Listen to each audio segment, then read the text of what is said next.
This interview was conducted at the Ad Astra Speculative Fiction Convention in Toronto, Ontario, an annual event. Hello everybody, today we are speaking to Ira Nayman about his new book, You Can't Kill the Multiverse, but You Can Mess with Its Head. So Ira, could you tell us about You Can't Kill the Multiverse, but You Can Mess with Its Head? Sure. It's a story told in 6 chapters. Each of the individual chapters follows a different investigative team from the Transdimensional Authority, looking at what they think are separate trans-universal, cross-universal crimes. About halfway through the book, you start to realize that, in fact, they're all investigating the same crime, and in the final chapter, all of the 5 teams from the previous chapters come together to challenge the ultimate villain of the story. Okay. Where did you get the idea? Well, actually, each of the chapters is set in a different universe and is driven by a different idea. But the main idea for the entire story is actually a line from the book that this is a sequel to, my first Transdimensional Authority novel. That was called Welcome to the Multiverse, Sorry for the Inconvenience. And in that book, I described the Transdimensional Authority investigators, all of them pretty much, as fire hydrants with dark glasses and limbs. And I thought that was kind of unfair to some of the characters, because these could actually be really interesting people, even though they looked kind of the same. So a large part of the impetus for this novel was to explore some of the characters who were kind of sloughed off in a glib way in the first novel. Okay. So why do you mix humor with your science fiction? Well, I'm actually, why did I get my peanut butter in your chocolate? I'm actually a humor writer. Humor goes back much further than science fiction for me. And what I've done is I get bored easily with subgenres, so I try to mix up my humor with a variety of different things. I've also done horror. I did a vampire TV series for a while. I was writing scripts for that. I've done sitcoms, I've done romantic comedies, all sorts of things. I want to explore as many different possible ways of being funny as there are. And one of the things I find is that science fiction, because it allows you to be so imaginative, allows me to be imaginative in a funny way. Do you find getting the balance difficult? I don't. Some readers might. I do think that my science fiction stories are grounded in science fiction concepts. I read Scientific American Mind. You find actually a lot of current technological information in just daily newspapers. So I try and stay up on a lot of science, and you will find, hopefully, that the science is there, right?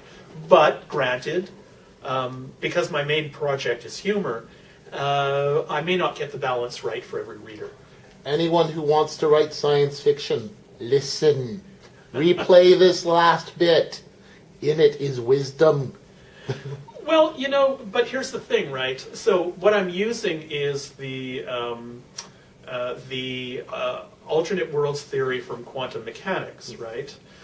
But I don't actually believe that that's true. I'm not sure that there are alternate universes, and even if there were alternate universes, I'm not sure that there will ever be a way to access them. So, they might be nice for us at a theoretical level, but on a practical level, they might not have any relevance to anybody's day-to-day life. But I just find them as a really useful way of exploring ideas.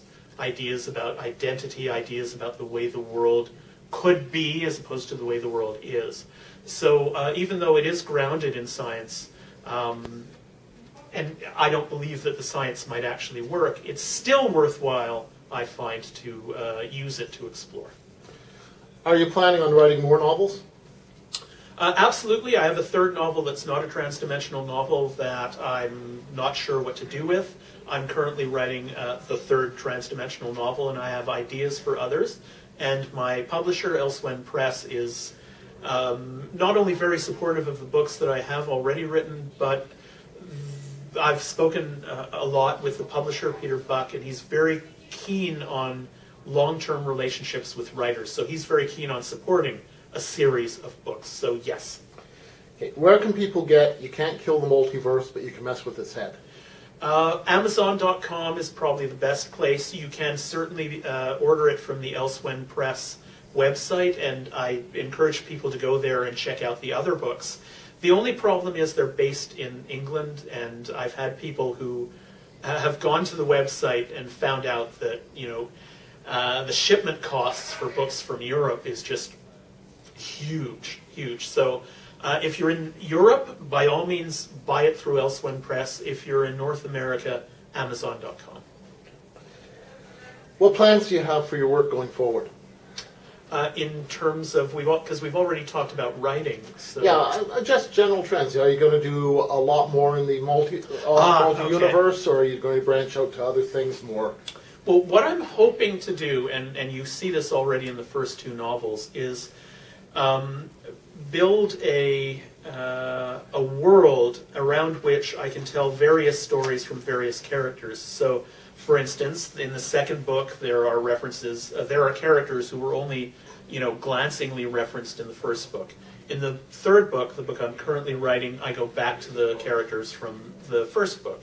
In the next book, hopefully in the series, I'll have a bunch of characters from the second and first book. Sort of like Terry Pratchett's Discworld, where the world is set up, you know who it is, but maybe in one novel, a character who was a minor character in a previous novel becomes the hero, and it goes back and forth and is constantly expanding that.